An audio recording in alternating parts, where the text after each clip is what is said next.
Software mainly মূলত দুই ধরনের থাকে, একটা হলো ডিফল্ট সফটওয়্যার আর আরেকটা হলো অ্যাপ্লিকেশন সফটওয়্যার। ওকে, এখন ডিফল্ট সফটওয়্যার হলো মোবাইলে ইনস্টল থাকা বা কোম্পানিতে থেকে ইনস্টল করা সফটওয়্যারটা হলো ডিফল্ট সফটওয়্যার।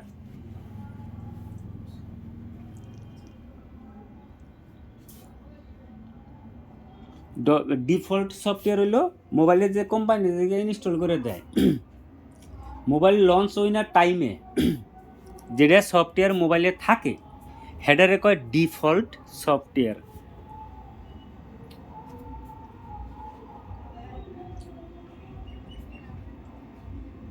লেখছাও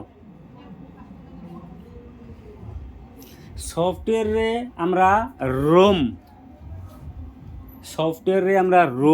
ফ্ল্যাশ ফাইল সফটওয়্যারে আমরা রোম ফ্ল্যাশ ফাইল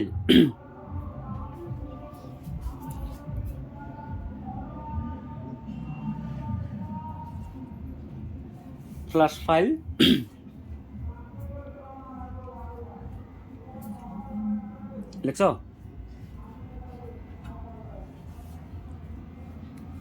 তারপরে অপারেটিং সিস্টেম ব্রেকেটে দিবে OS অপারেটিং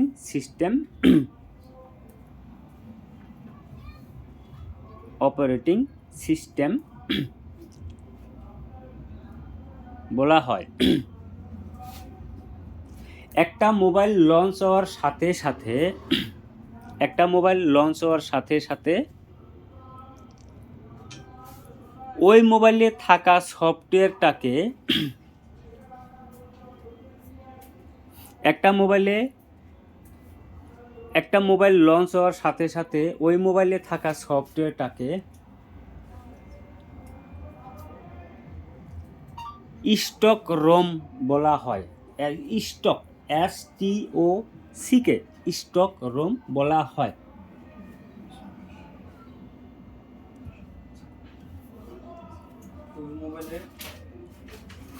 মানে একটা মোবাইল কোম্পানি থেকে লঞ্চ করলো, ওই লঞ্চ করা অবস্থায় একটা সফটওয়্যার তো মোবাইল থাকুন না গো, নাহলে চলবো কে করে।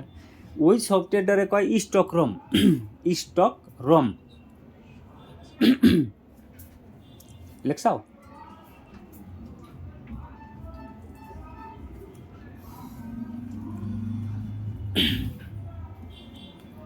তারপরে ওই মোবাইলে সিস্টেম আপডেট করার পরে যে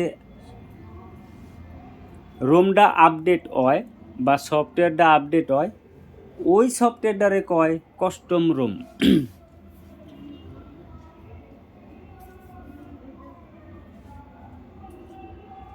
এছাড়াও কিছু রোম আছে।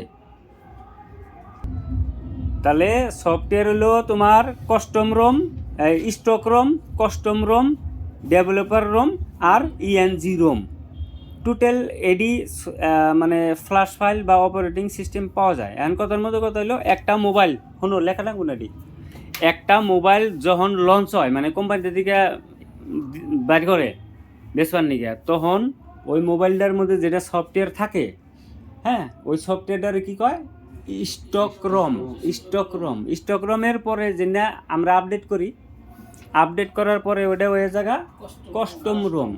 তাছাড়াও মার্কেটে মানে মোবাইল মার্কেটে আরও দুই ধরনের রোম পাওয়া যায়, সেটা হলো ডেভেলপার রোম আর ENG বা ইঞ্জিনিয়ার রোম। এখন হুনো আগে লেখো না, কথা হয়েছে কি ডেভেলপার রোমটা হইলো তার মানে এই যে আগেকার বহুত পুরান মোবাইল গোনা যে আছে অ্যান্ড্রয়েড ভার্জন কম থাকার নিগে কিছুমান অ্যাপ্লিকেশন ভালো করে চলে না, যেমনি যেটু এই অ্যান্ড্রয়েড ভার্জন বাড়াবার নিগা বা ফিউচার কিছু বাড়াবার নিগা ডেভেলপার রোমটা অ্যাকচুয়ালি কোনো কোম্পানি বানানা, ডেভেলপার রোম বানায় ডেভেলপার মানে সফটওয়্যার ইঞ্জিনিয়ার যারা তারা নিজস্ব করে বানায়। এখানে একটা মোবাইলে ওই যেটা বহুত পুরান হয়ে গেছে গা চুলো মারে হ্যাং মারে অমুক করে তমুক করে, ওই অবস্থায় কী করা যায় ওই কোম্পানির সফটওয়্যার রিমুভ করে বা উড়ে দিয়ে ডেভেলপার রোম অনেক ইউজ করা যায় আর কি। এটা পাইবা না, খুব একবারে পাবাই না, ভিডিও সিডিওতেই পাবা, লাইভে পাবা না, করা আর অসুবিধা নেই। দেখে আমার কথা হইলো তোমাকে জানার নাকি ডিটেলস দেন নাকি।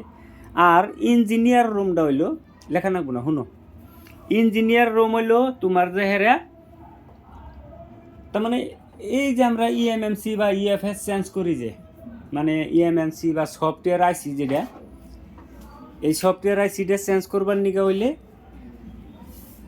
আমরা ওই মোবাইলটার আইএমইআই রিপেয়ার করা হারি না। তার মানে যেটা ডিফল্ট সফটওয়্যার থাকে, যেটা অরিজিনাল সফটওয়্যার, ওই অরিজিনাল সফটওয়্যারে আমাকে আইএমইআই নাম্বার রিপেয়ার বা অরিজিনাল আইএমইআই নাম্বার রাইট করতে আমরা হারি না, মানে করবার দেয় না। ফলে ওনে থেকে কিছু একটা তার মানে নির্দেশনা আছে, কিছু বাধা বিঘিনি আছে। তে কী করা লাগে ওই অবস্থায়, সেই মোবাইলে ইঞ্জিনিয়ার ফাইল দিয়ে আগে আইএমইআই নাম্বার ওটার মধ্যে রিপেয়ার করা লাগে। আইএমইআই রিপেয়ার করার পরে তার মানে ওই মোবাইলটা আবার ফিরতে অরিজিনাল সব অপারেটিং সিস্টেম দিয়া বা স্টক রোম দিয়া বা কাস্টম রোম দিয়া ফ্লাশ করা লাগে। ইঞ্জিনিয়ার রুমের ওইটাই ইউজ তার মানে। হ্যাঁ, এখন